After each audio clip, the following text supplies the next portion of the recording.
دنیا کے بڑے بڑے محقق اور بڑے بڑے ریسرچ سکالر بھی اپنی کتابوں میں یہ لکھتے ہیں کہ کوئی آپ نے لفظی فکری غلطی پائی ہو تو ہمیں ضرور آگاہ کریں تاکہ آئندہ ایڈیشن کے اندر اصلاح کر لی جائے۔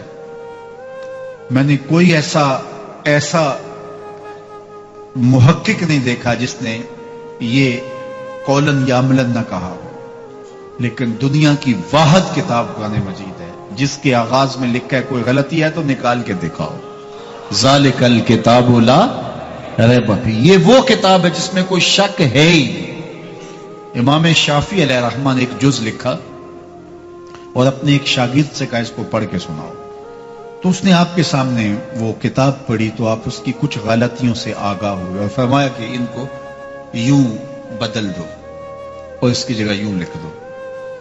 تو پھر مطمئن ہوئے اور کہا کہ ایک دفعہ پھر مجھے پڑھ کے سنا۔ تو جب دوبارہ پڑھ کے سنایا تو کچھ نئی غلطیوں سے آگاہ ہوئے، تو پھر وہاں تبدیلی کی تو کہا ایک دفعہ پھر پڑھیے۔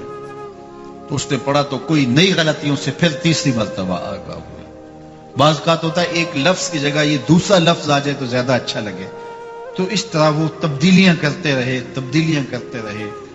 امام شافعی علیہ رحمہ کی لکھی ہوئی کتاب آپ کے سامنے 70 بار پڑھی گئی اور ہر بار کسی نئی غلطی سے متنبہ ہوتے اور اس میں تبدیلی کرواتے۔ جب 70 مرتبہ یہ کتاب پڑھی جا چکی تو امام شافعی کہنے لگے داہو، چھوڑ دو، شافعی کی کتاب کو یہ حق نہیں ہے کہ اس میں کوئی غلطی نہ ہو، یہ حق صرف اللہ کی کتاب قرآن کو ہی موجود ہے کہ اس میں کوئی غلطی نہ ہو۔ تو یہ زندگی بخش کتاب ہے، یہ حیات آفری کتاب ہے۔ افسوس کہ امت مسلمہ نے اتنے بڑے نسخہ جامعہ کو، اتنی بڑی دولت کو اپنے باطن میں سمیٹنے کی بجائے، اپنے دامن میں سمیٹنے کی بجائے غلاف میں لپیٹ کر کے طاق پہ رکھ دیا اور اس کتاب سے رہنمائی نہ لی، اس سے زندگی کے اجالے حاصل نہ کیے۔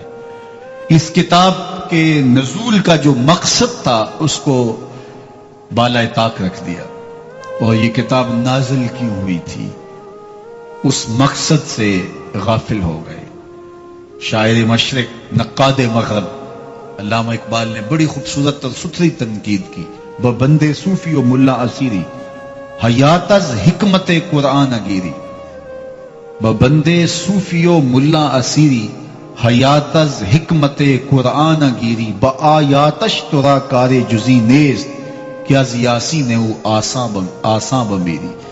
اقبال بولے کہ تو جاہل صوفی اور کاہل ملا کے ایسے پھندے میں پھنسا کہ تو نے قرآن سے زندگی تلاش نہیں کی۔